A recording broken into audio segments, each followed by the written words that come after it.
Ko indeksa rezultātus esam sagaidījuši. Vismaz prezentācija, ja?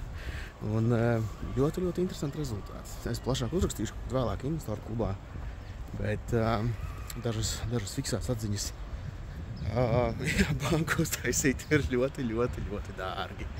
Ļoti dārgi pagājušajā gadā.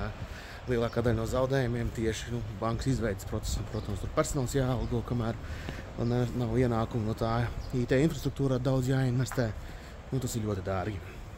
Vēl viena lielā lieta ir tāda, ka uzņēmums prezentācija rāda, ka vajadzēs papildus kapitālu piesaistīt. Ja? Tad redzēsim, kā šogad tas notiks. Vai būs kāds papildus akciju laidiens. Es varbūt pēkšņi subordināta obligācija izdādās, bet nezinu. Ja? Tas būtu tāds diezgan riskants instruments. Varbūt būs kāds akciju laidiens. Bet dzīvosim, redzēsim.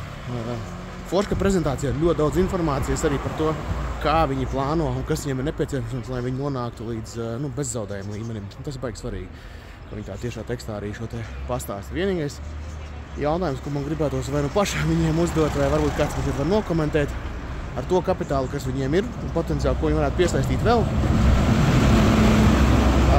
Cik ir tas kreditēšanas potenciāls? Es pats neesmu iedziļinājies tik ļoti tajos kreditēšanas kapitāla pietiekamības un visādos citos rādītājos.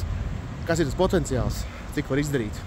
Un tādā veidā vismaz saprast, kas ar šo kreditēšanu ir iespējams izdarīt šajā gadā ar esošo kapitālu un pat, ja piesaist papildus 5, ko tādā gadījumā varētu izdarīt. Tā kā būšu pateicīgs arī par jūsu komentāriem.